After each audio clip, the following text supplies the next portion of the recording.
Sophia entered the quiet, warmly lit hospital room, her steps light and sure. As a nurse with years of experience, she had grown used to the ebb and flow of life and death, but she was always drawn to the ones who needed a little more care. Her life had never been easy, growing up in foster homes after losing her parents at a young age.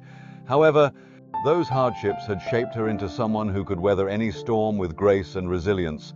Her work was more than a job, it was her calling. She felt that her purpose was to give others the care she had once longed for herself. Today, Sophia was assigned to a new patient, an elderly man named Edmund, who had been in a coma for over 6 months. He was known to the hospital staff as a reclusive billionaire, a man whose wealth was as mysterious as his past. Despite all his riches, Edmund was now vulnerable, lying unconscious in a sterile room.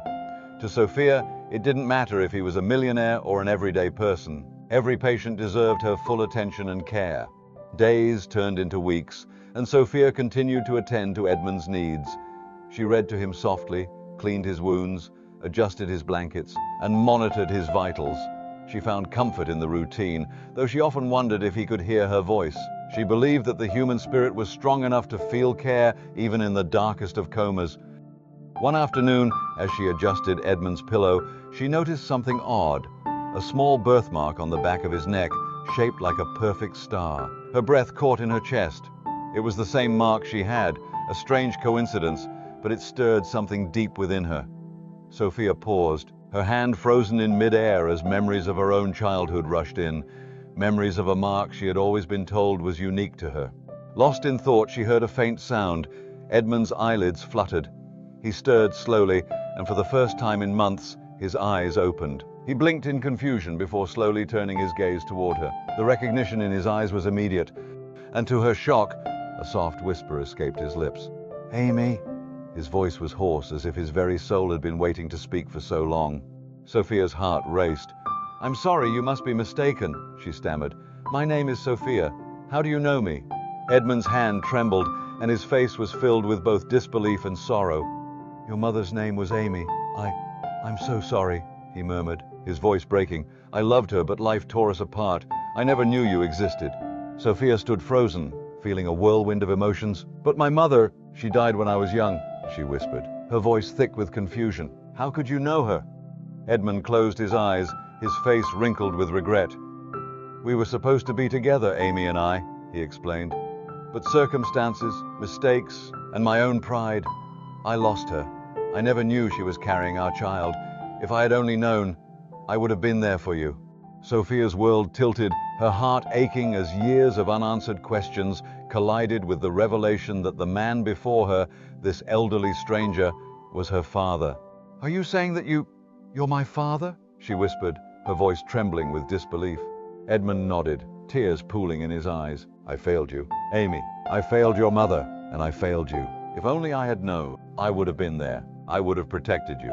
Sophia's emotions were a tumult of grief and joy. She had spent her life longing for a connection to the parents she had lost, and now, standing before her was the very person who could answer her questions. Yet, it felt like she was meeting him for the first time, a stranger who had unknowingly been a part of her all along. With trembling hands, Edmund reached for her. "Please, forgive me. Let me be there for you now, the way I should have been all along." Sophia hesitated, but as she looked into his tear-filled eyes, she saw the sincerity of his words. She stepped closer, allowing herself to be embraced by the man who had unknowingly shaped her life. In that moment, the years of longing, pain, and questions faded, replaced by a sense of belonging she had never known. "Do you have any pictures of my mother?" Sophia asked softly, her voice breaking. "I barely remember her face." Edmund's face softened, and with a deep breath, he nodded. "Yes, I have them," he replied. "Let me show you." With shaky hands, he reached for his phone, unlocking it with great effort. He scrolled through a gallery of images, each one telling a story of a younger Amy, smiling, full of life and radiating warmth. Sophia's heart raced as she studied each picture. This was the woman she had only known through fragmented memories, her mother, full of life and love. The face she had longed to remember was now real, vivid, and unforgettable. A single tear rolled down Sophia's cheek as she whispered, "I've always dreamed of this. I wish I had known you both." Edmund placed a hand on her shoulder, his voice soft but full of conviction. "From now on, I will be here for you, every step of the way. You will never be alone again. Sophia, I promise. As the days passed, Edmund's recovery began to accelerate. Their bond grew stronger, no longer just that of a patient and nurse, but of a father and daughter reunited after decades of separation. Edmund, eager to make up for lost time, insisted on taking Sophia to his grand estate, a mansion filled with luxury and opulence beyond her imagination. For the first time, Sophia felt like she had a place where she truly belonged. Edmund introduced her to his associates, friends, and staff, all of whom welcomed her with open arms. She was no longer just an orphaned nurse, she was his daughter, and she was family.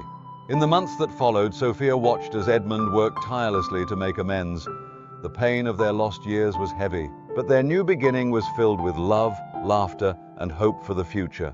Soon, Edmund began to make plans for Sophia's future, urging her to find someone who would cherish her as he had failed to do. At first, Sophia hesitated, unsure of what she needed, but in time, she met Ethan, a kind and humble man who had built his life through hard work and perseverance, much like Edmund had once done. Their connection was immediate, and their love blossomed as they built a life together.